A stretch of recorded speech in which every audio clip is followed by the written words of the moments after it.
मैं नाजायज औलाद हूँ। असली बाप से गुजारा भत्ता चाहिए जज साहब। देश की सबसे बड़ी अदालत में गुहार लगाते हुए 23 साल का लड़का सुप्रीम कोर्ट पहुंचा।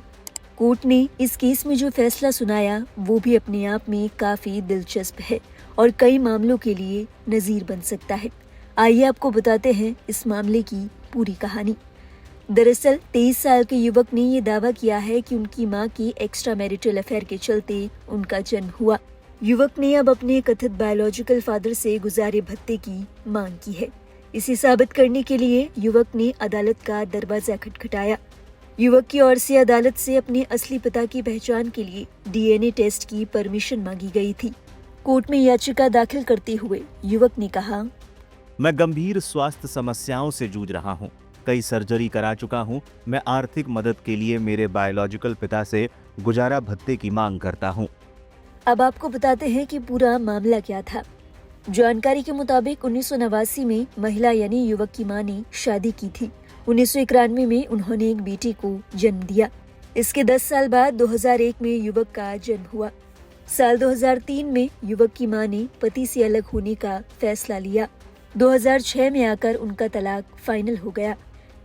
तलाक के बाद महिला ने कोच्चि म्युनिसिपल कॉरपोरेशन में अपने बेटे के जन्म प्रमाण पत्र में पिता का नाम बदलने की मांग की। हालांकि अधिकारियों ने उनसे अदालत का आदेश मांगा। साल 2007 में एक स्थानीय अदालत ने इस मामले में कथित जैविक पिता को डीएनए टेस्ट कराने के निर्देश दिए। हालांकि उनकी ओर से इस फैसले को हाईकोर्ट में चुनौती दी गई। साल 2008 में स्थानीय कोर्ट के इस आदेश को पलटते हुए हाईकोर्ट ने कहा कि डीएनए टेस्ट तभी किया जा सकता है जब साबित हो कि बच्चे के जन्म के वक्त पति पत्नी के बीच कोई संपर्क नहीं था। हाईकोर्ट ने उनकी याचिका खारिज कर दी। इसके बाद युवक की ओर से हाईकोर्ट के इस फैसले को सुप्रीम कोर्ट में चुनौती दी गई। युवक ने कहा कि वो अपनी मां के एक्स्ट्रा मैरिटल अफेयर के चलते पैदा हुआ था। युवक का दावा है कि वो एक नाजायज औलाद है। उनके असली पिता दस्तावेजों में बताए गए पिता से अलग है। युवक ने ये भी बताया कि वो गंभीर बीमारी से जूझ रहे हैं। ऐसे में उन्हें आर्थिक सहायता की जरूरत है। ऐसे में युवक ने मांग की कि उन्हें अपने कथित बायोलॉजिकल पिता से गुजारा भत्ता चाहिए। सुप्रीम कोर्ट ने अपने फैसले में क्या सुनाया?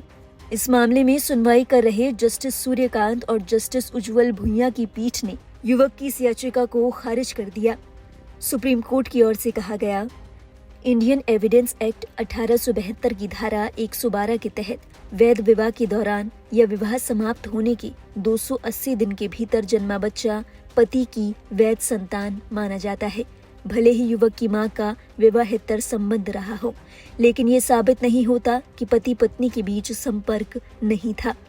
समानांतर संपर्क ये साबित नहीं करता कि पति पत्नी का संपर्क टूट गया था। कोर्ट ने आगे कहा, डीएनए टेस्ट कराना किसी व्यक्ति की निजता का उल्लंघन कर सकता है और उसकी सामाजिक और पेशेवर प्रतिष्ठा पर गहरा असर डाल सकता है। ऐसी स्थिति में महिलाओं की गरिमा और निजता की भी रक्षा की जानी चाहिए।